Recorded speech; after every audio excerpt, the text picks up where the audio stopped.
So the era of AI that we are now in is poised to completely transform the way businesses work, completely transform the way we work as consumers. And I think the worst thing to do for anyone right now is to bury their head in the sand.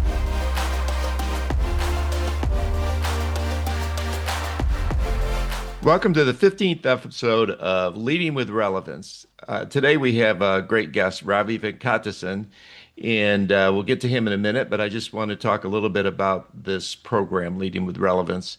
What we look for is people that I like to say are busting through the status quo. Many of them have busted through the status quo to impact companies and communities, families, and so on.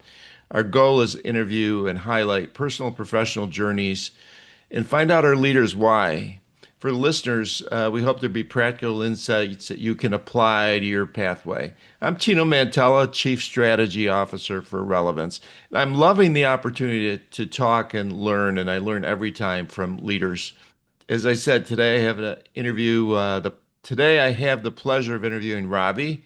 He's a graduate of Bangalore University with a degree in electronics. He's got a master's degree in finance and information management.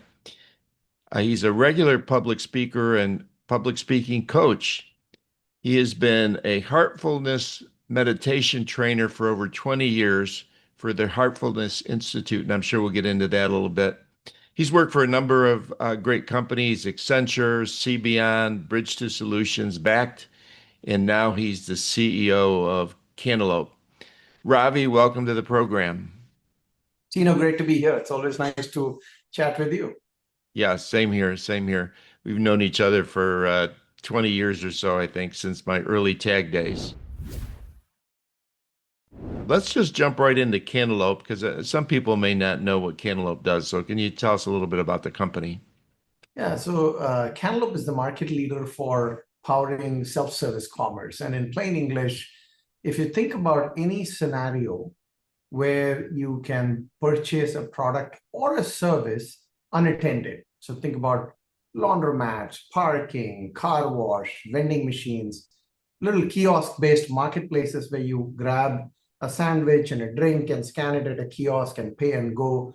That's what Cantaloupe enables through our technology. And so it's a combination of payment devices that can work unattended without a store clerk, telemetry, which is interfacing with equipment to dispense products and services. So, when you tap a card at the parking gate, something has to tell it to open and close. When you tap a card at a massage chair at an airport, something has to tell it to, give you a massage. And when you do the same at a laundromat, something has to tell the washer to run a cycle. So telematics, payment acceptance, and then we have enterprise software that our customers use to run their entire operation. So all the way from what products do they order from their suppliers, to what's in their warehouse, to field service management, to merchandising and optimizing their same store sales. So it's like an ERP product that's cloud-based. So that's kind of what Cantaloupe does. And do you have your own proprietary technology? I know you guys are always working on engineering and technology. So, how much of that is build and how much of it is buy? Yeah, it's all proprietary. We have our own payment gateway, which is custom and purpose built to handle the types of transactions that flow through an unattended environment.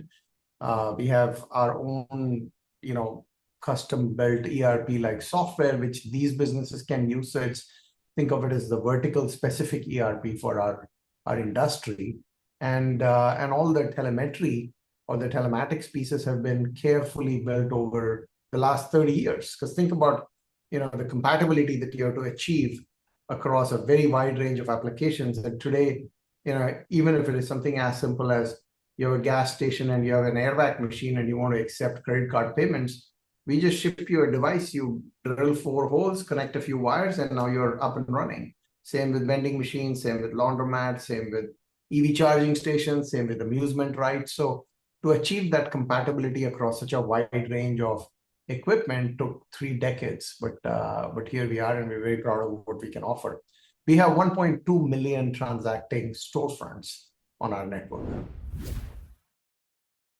Wow. Yeah, the I was wondering because how the name came up, Cantaloupe.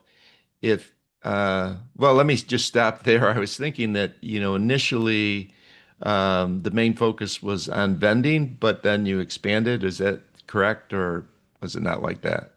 Vending has been a big focus. The company actually started with golf ball dispensers. So the founder, a gentleman called George Jensen, he looked at, hey, why can't I use a credit card to get golf balls out? And Interesting. that's what he built, and that was the first kind of use case.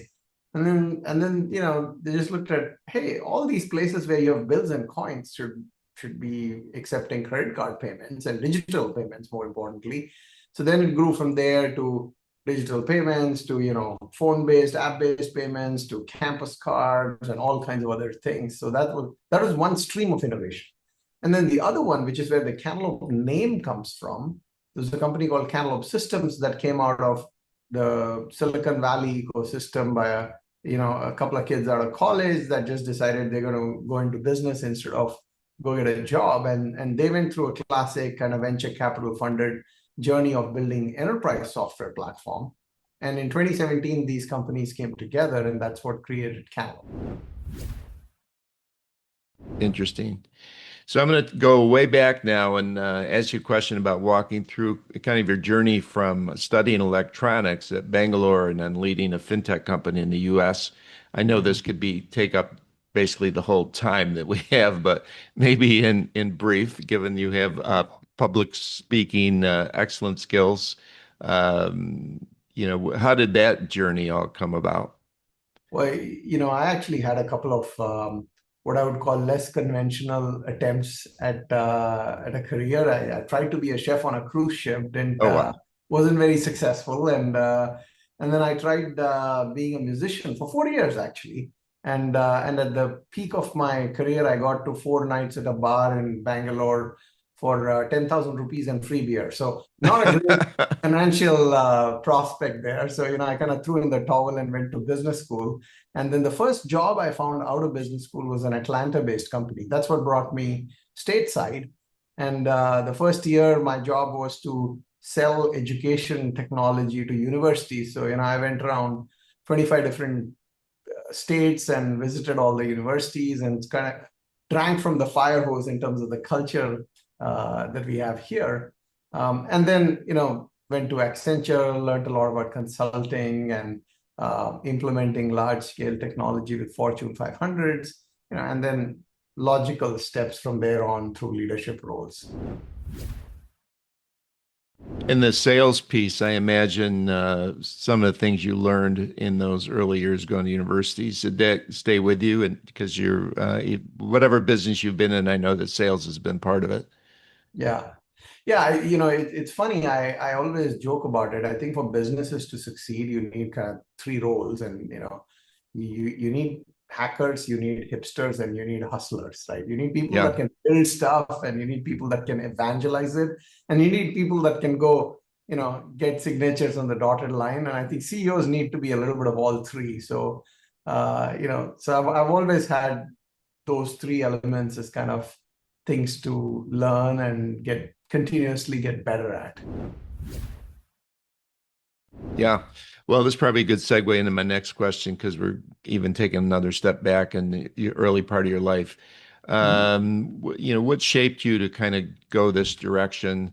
It's interesting. I never knew about the chef piece or the band piece, but maybe a snapshot of your early years and two or three people Yeah. that influenced you. Yeah, I grew up in Delhi, and I would say my dad was a huge influence on me. He was, uh, you know, extraordinarily persuasive and influential leader in his space, which was he was in the diplomacy space. Unfortunately, I lost him when I was 17 in an Oh, accident. yeah.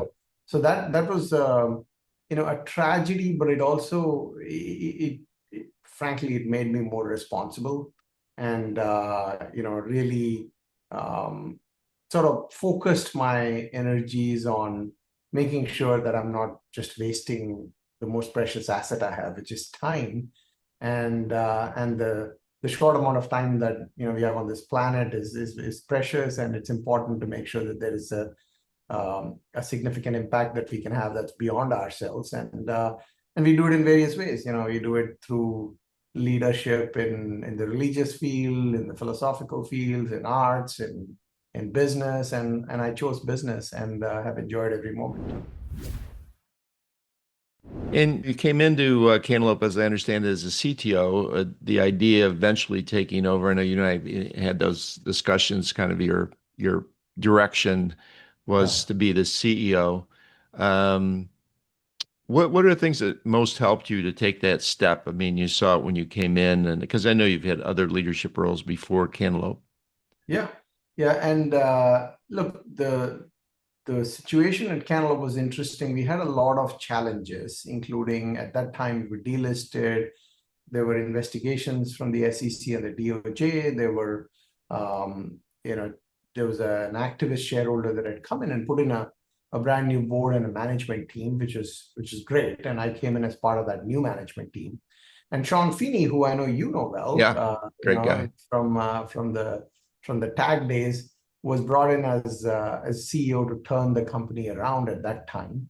And I was essentially tapped to be his succession plan. And I had the benefit of learning from Sean and enjoying his mentorship for the first year and a half, 2 years that I was at Cantaloupe. And then in that time played the CTO role, kind of working on our product innovation and uh, really significantly adding to the product portfolio, launched about a dozen products, then played the COO role to get my arms around the breadth of the operations and make sure that our customer support, our onboarding, our activations, like all the things that make the business work from behind the scenes perspective, really excellent. And then in 22 picked up the CEO role as Sean retired and led kind of the growth phase, if you will. So Sean was there mainly to navigate us through the turnaround phase, and then my job was to lead us through the growth phase, all the way, to a recently announced transaction where we're going to exit to a strategic, which is 365 retail. Yeah, well, since you mentioned that, that's news sort of hot off the press. Do you want to talk a little bit about that strategic transaction and what it means to the company and for your team?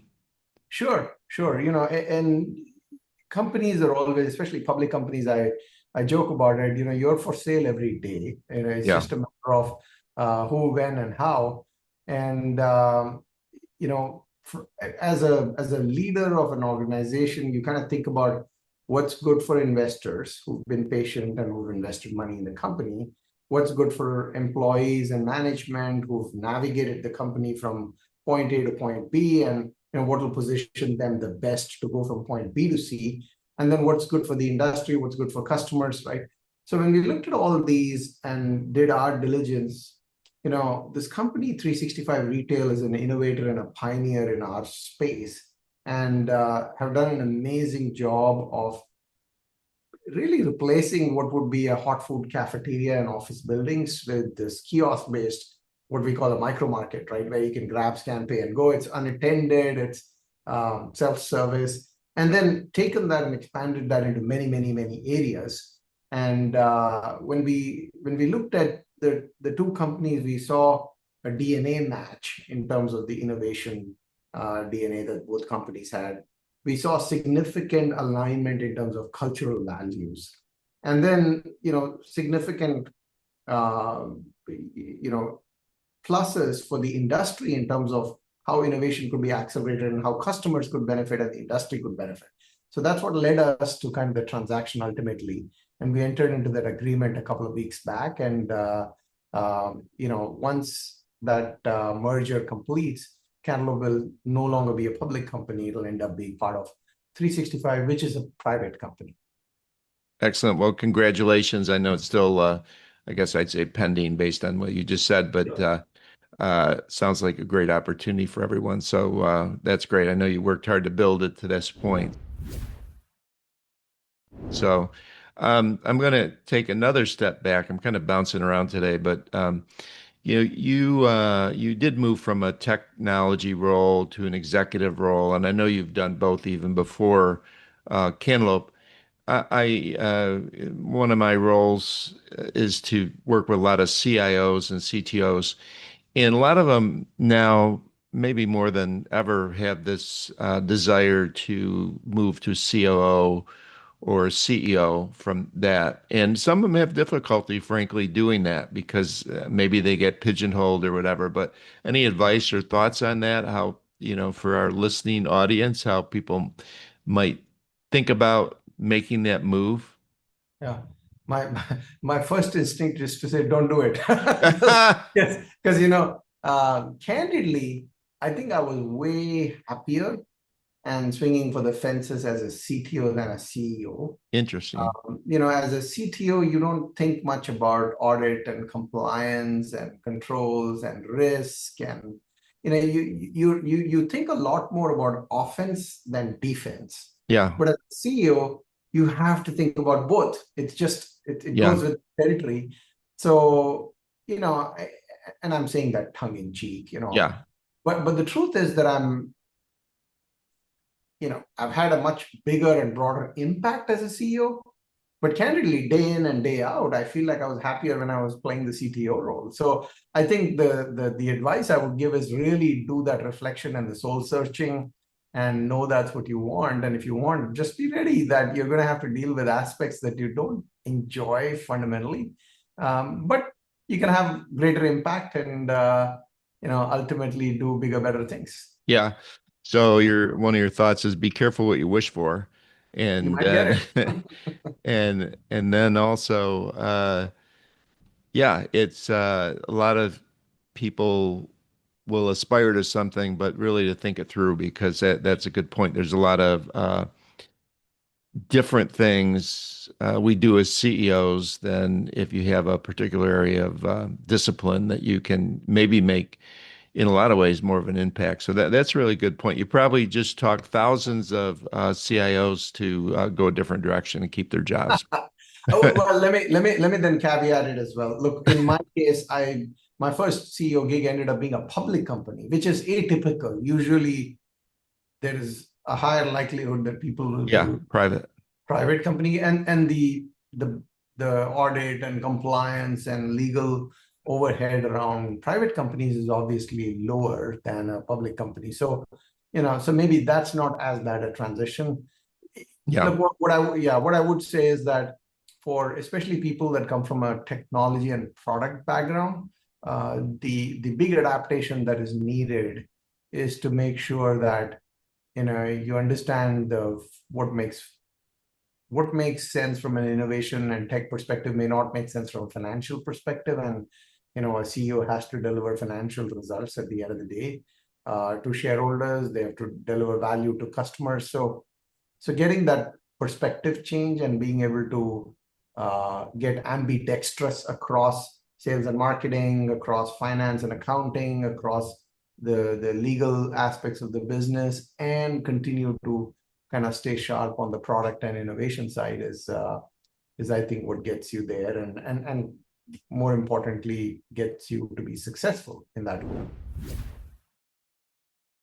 Yeah. So we've gone about 20 minutes and I haven't said the magic word yet, AI. So we'll talk a little bit about that in terms Yeah. of, I know you guys are all about utilization of AI, and I know it's been around for a long time, but in your industry or other industries, how have you applied it? But how do you see it like 5 years ago and what it's going to look like, 5 years from now? Yeah. Look, 5 years ago, it was all around, IBM Watson and Yeah.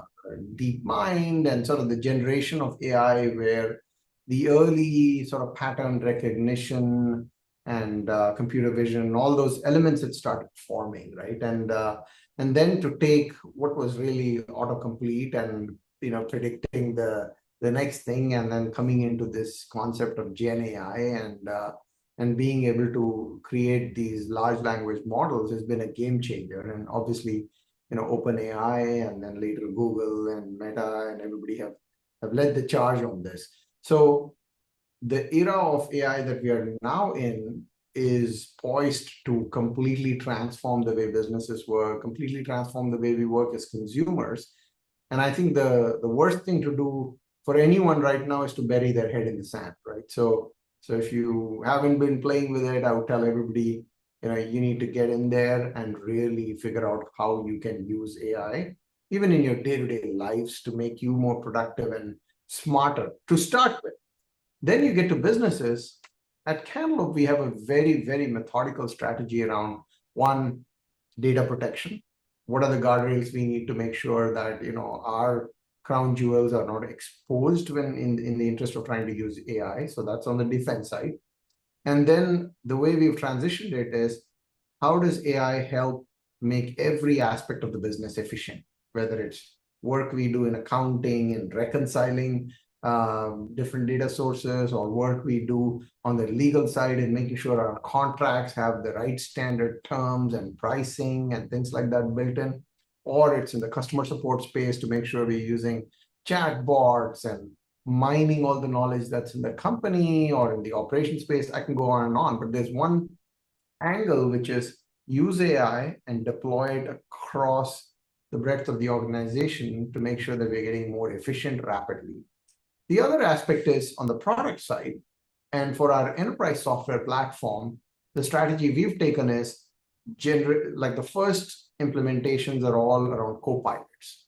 Mm-hmm. What we're doing is saying, okay, you know what, our customer has 5 people doing route planning, and 10 doing merchandising, and 3 doing warehouse workflows, and 4 doing field service management. We'll give them co-pilots for all these. So we'll give them a co-pilot to do route planning, a co-pilot to do merchandising. And so instead of having 10 people, they can have 7 people.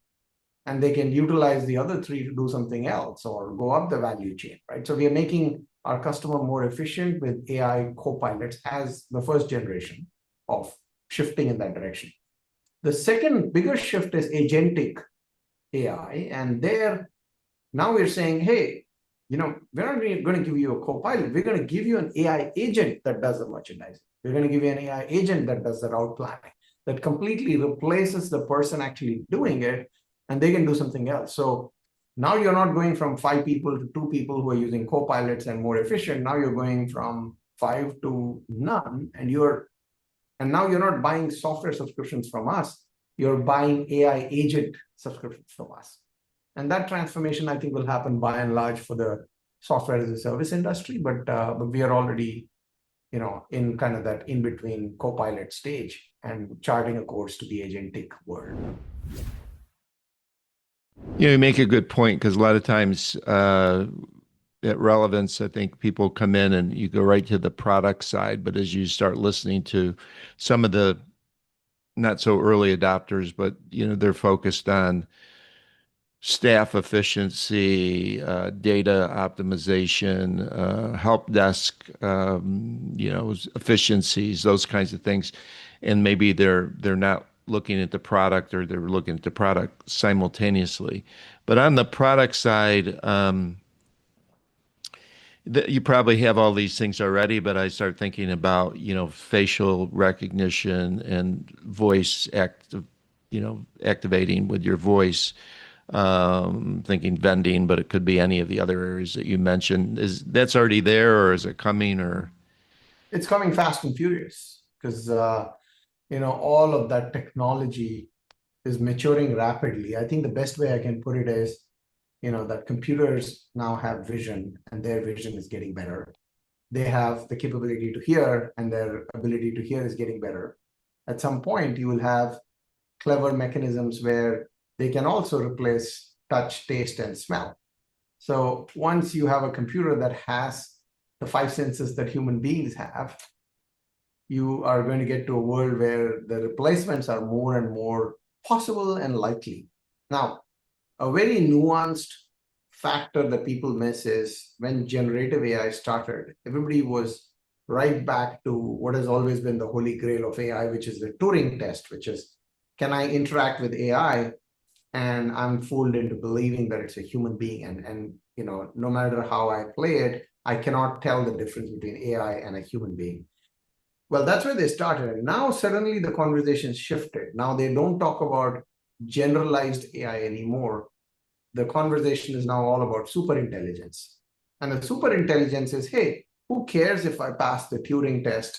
And who cares if you can't tell the difference? What I'm going to do instead is, if you have somebody who's an accountant and who's reconciling books all day long. I'll give you an AI agent that is 10x more efficient and capable at that function. It's not going to pass the Turing test. If you ask it, hey, how's the weather today? It'll probably barf at that answer. Or if you ask it, do you like the color blue or green? It may not have a cogent response, but it's a better accountant, right? So that shift from generalized intelligence and trying to solve for the Turing test to super intelligence has happened, I would say, in the last 6 months. And it tells you a lot about where AI is going. Yeah. No, that's really interesting. And I'm listening to Ray Kurzweil's The Singularity is Nearer. It's all coming. Just is it 2049 or is it sooner than that? He says That's a whole 2049. other, Yeah. So since this is podcast is called Leading with Relevance, I want to talk a little bit about your leadership style. So how would you describe it? And has it changed over the years? I think the one thing that hasn't changed is I always, first of all, make sure I'm asking myself, what's the North Star? What's the mission? What's the purpose, right? And then I set a vision accordingly and make sure whatever I'm leading, whether it's a department or a company, that North Star is super visible and that everybody on the team is imbued with that sense of purpose and understands the mission of what we're trying to accomplish. And then they're all pulling in the same direction with values that are not just on a website, but part of how we do things. In the case of Cantaloupe, the Cantaloupe way of doing things, which we have as our corporate values, right? I would say over the course of my career, that has become more and more important to me. And, I love the title Leading with Relevance because I think leading with relevance also translates to leading with purpose. Yeah. And because otherwise you are irrelevant. And I think over time, at least in my own leadership, not just leadership style, but I would say leadership mission, I've become more and more focused on how am I making sure that North Star is clear, that it's beyond, here's the EBITDA goal and the revenue goal for next quarter, that people know what they're building, what they're going towards, and the impact it has on the communities we are part of and the customers that we serve.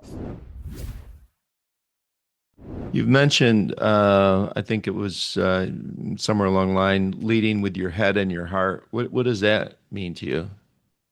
Yeah, I think, sometimes people are intuitive decision makers and have great fine-honed instincts, and they're very heart-based decision makers, which is great. I think it can sometimes give you game-changing results. And many times people are very much in the head space and they do the math and they do the calculations and the logical analysis and the critical thinking, which I think has a role to play. I've always believed in making sure that there's the right balance between them and that there is informed data-driven decision making, but that doesn't completely eliminate the need to eventually bring in the moral compass that we have in the form of the heart and make sure that a wonderful financial decision isn't a really poor people decision or an exceptionally logical conclusion isn't otherwise detrimental to a broader, longer term cause, etc. Right? And my favorite thing, in terms of that lesson is actually from the movie Moneyball, where the role that Brad Pitt plays when he comes in and he listens to everybody and like, yeah, you're all just completely deciding based on perception and bias and prejudices, but here is what the data is telling you. So he actually gets it into the headspace. But then you also see him do the opposite, where he considers all the data and crunches through everything and says, but this decision I'm making based on just instinct, I'm going to bet on this, and actually wins on that. So that balance, I think, is the key. Yeah, great point. So I always like to ask a question about being one that's experienced missteps and failure myself. Many times I think leaders learn as much or more from a misstep. Can you share a time that you faced a setback and how it's turned into a learning opportunity? Oh, I think that is every day. And you're absolutely right. We don't learn that much from successes, though they are wonderful to cherish. Yeah. Learning almost all comes from missteps and failures, and hopefully more missteps and less like abject failures. But I've certainly had my fair share of both.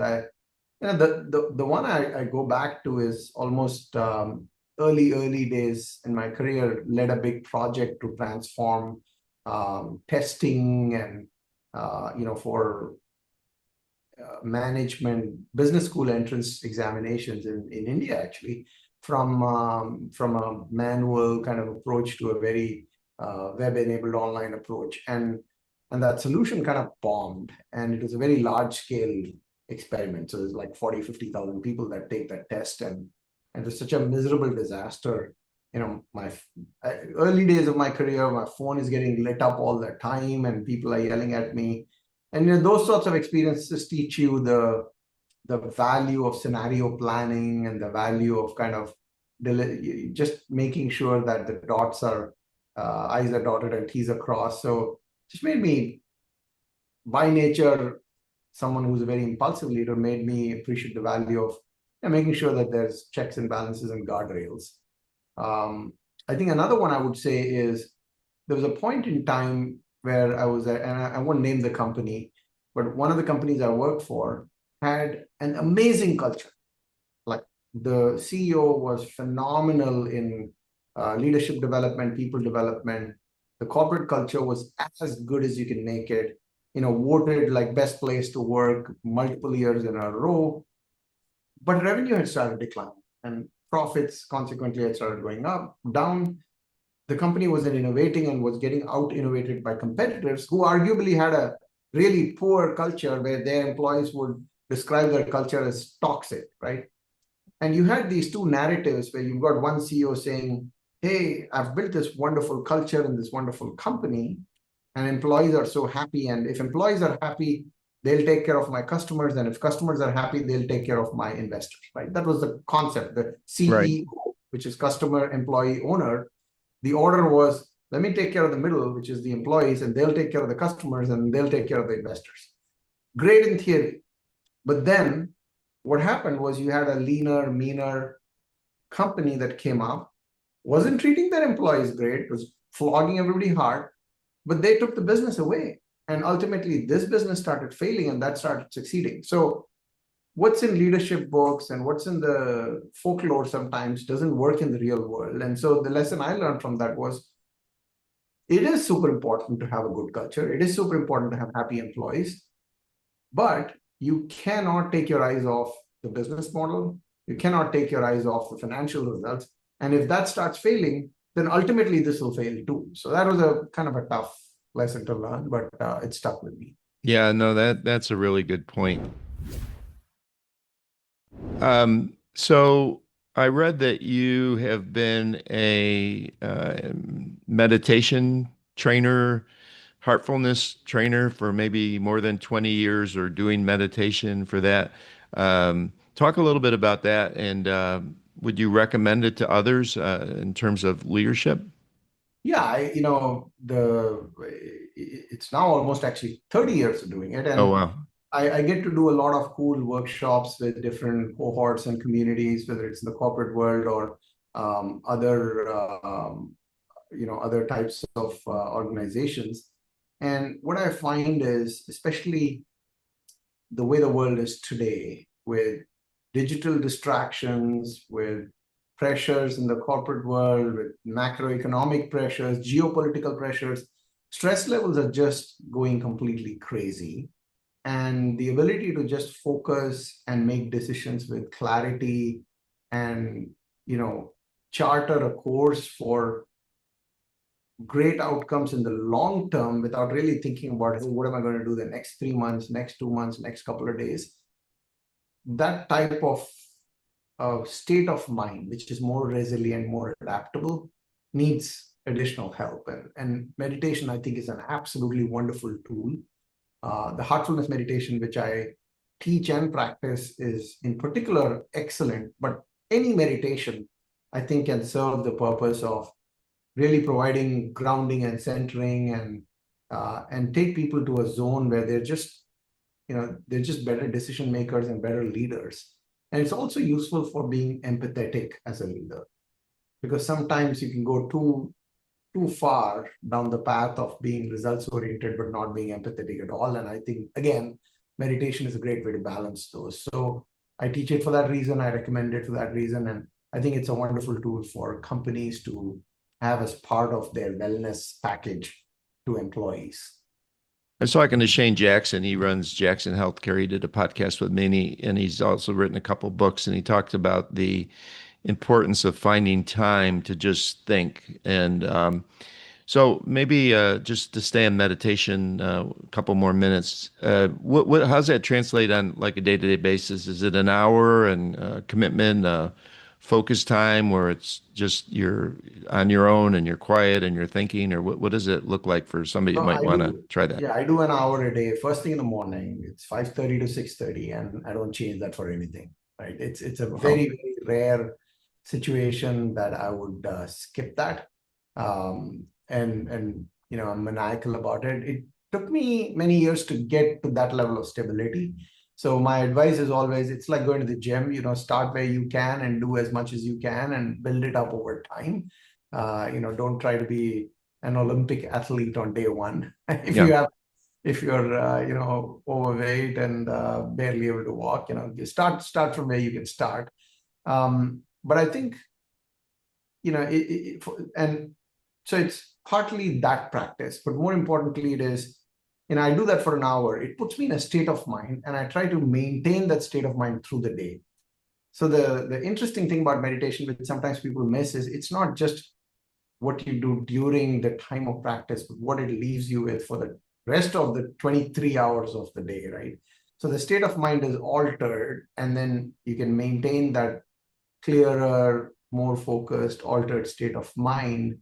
And that helps you pretty much with everything, right? Family, work, relationships, what have you.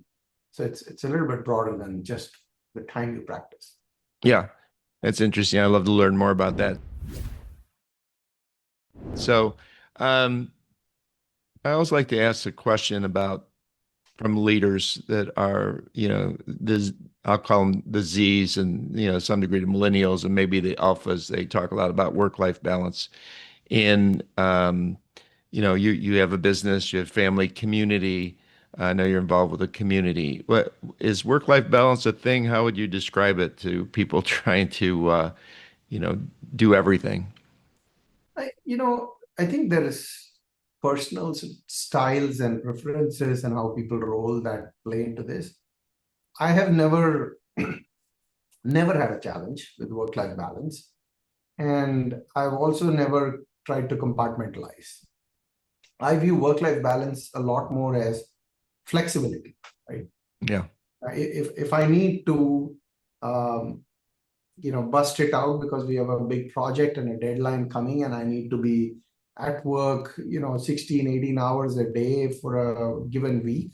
If I have flexibility from my wife, who is understanding of that situation and says, okay, I know what you have to do, and go do it and come back.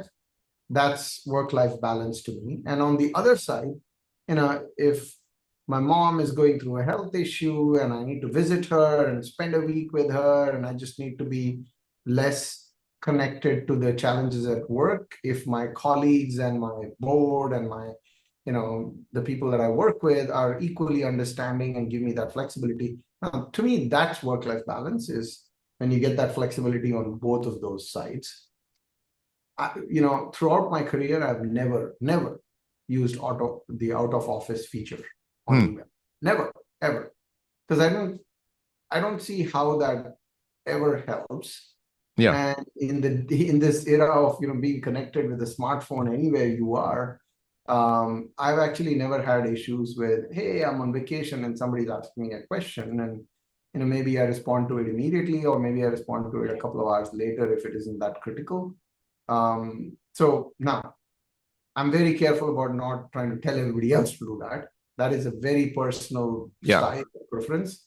But hopefully I've answered your question around how I view work-life balance. Like, I view it more as flexibility. Yeah, I don't think I've used the auto either, so that's interesting. But Yeah, sometimes it's you just have to make a decision if you're going to take the call or get back to the person or what have you. But yeah, that's well said.